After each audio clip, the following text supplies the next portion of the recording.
Қайырлы күн достар, біз бүгін А дәрумені туралы айтатын боламыз, яғни ретинол.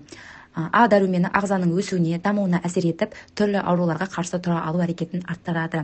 Іріңде, түнде көруді жақсартады. А дәрумені шаштың, тырнақтың өсуі мен терідегі жасушалардың мүйізденуіне әсер етеді. Ол жетіспегенде тері құрғап, жарылып, түсі күңгірттене түседі.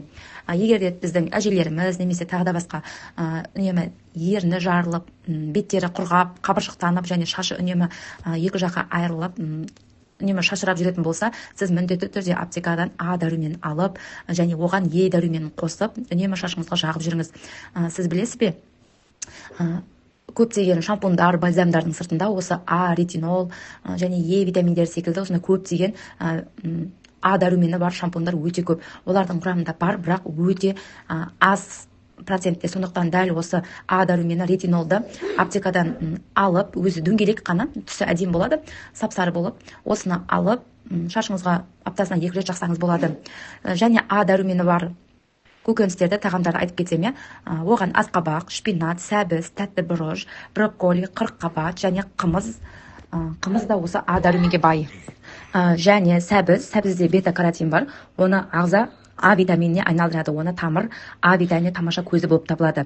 Одан кейін тәтті картопта бета-каротинге де бай, бұларды А витаминіне тамаша көзі болып табылады. Одан кейін шпинат, бета-каротин бар оның ішінде де. Енді мен айта берсем, мысалы сары жемістердің барлығында дәл осы А витамині өте көп. Мен жаңа айттым ғой, бета-каротин. Бета-каротин дегеніміз А витаминінің құрамындағы өте құнарлы А витамин болып табылады.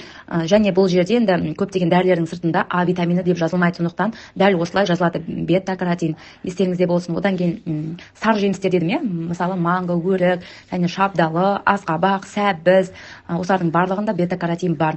Және сары бұрыш, әсіресе сары және қызыл, сары және жасыл жемістер мен көкөністер, оның қатарында асқабақ пен брокколи сияқты жемістер бар. Ең А витаминге толы ол бауыр, әсіресе сиыр бауырында өте көп А дәрумені бар. Одан кейін жұмыртқаның сарысы, көздің көруіне, осылардың барлығы көптеп көмектеседі екен. Одан кейін А дәруменінің жетіспеушілігі белгілері: жартылай өңделген өнімдер, үнді тағамдар және дәнді дақылдарды үздіксіз қолданса, А дәрумені ағзадан қашуына алып келеді екен. Мысалы, біз үнемі бауырсақ жейміз, дрожжан жасалған нандар, пирогтар, тәтті торттар, осылардың барлығы біздің ағзамыздағы А дәруменді қашырып жібереді екен. Одан кейін майсыздандырылған өнімдер де жағдайды ушықтырып, ағзадағы А дәрумені жойылып кетуіне алып келеді екен. А дәруменінің жетіспеушілігі адам иммунитетіне айтарлықтай әсер етеді. Үздіксіз аурулар, тұмау мен жұқпалы дерттерге жиі шалдығу, одан бөлек көздің көруіне де әсер етеді. Тері құрғайып кетеді және шаш түсіп, тырнақ сынғыш болады.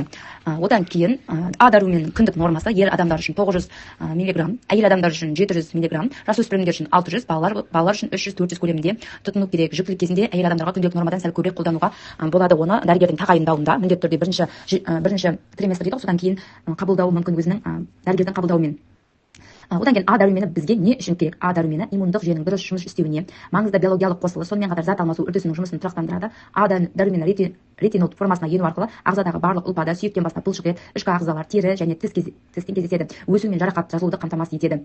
Біздің мысалы енді біздің ағзамыз сөйлемейді ғой, қалай сөйлейді, бізге қай жері ауырып тұрғанын білуге болады. Мысалы шашымыз, тісіміз сынып жатса, көзіміз дұрыс көрмей жатса, бізге денеміз айғайлап жатыр деген сөз. Яғни қалай айғайлайды? Денеміз бізге А витамині жетіспей жатыр. Яғни асқабақ жеші, бауырсақтарды жемеші, кола ішпеші деп, және тағы не айтсам болады, осындай торттардың орнына және тағы да басқа зиянды нәрселердің орнына дәл осы витаминдерге толы, именно осы А витаминге толы манго, асқабақ, сары түсті қандай нәрселер бар, осылардың барлығы, мысалы басқасын таппасақ та осы жұмыртқаның сарысын да жеуге кеңес береді екен.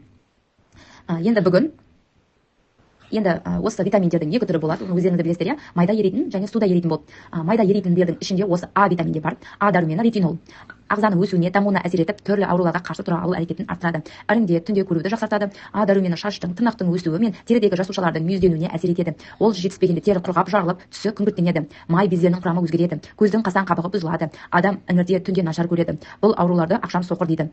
А дәрумені бауырда, сүтте, жұмыртқаның сарысында көп болады. Өсімдіктердің қызыл, сары жемістерінде, сәбізде, қызанақта, өрікте, асқабақта кездеседі. А дәруменің ағзаға қажетті тәуліктің мөлшері 2,5 және 10,5 мг екен. Ендеше А дәрумені туралы мен көп деп айттым деп ойлаймын. Егер де ұнаса лайк басып тіркеліп кетіңіздер.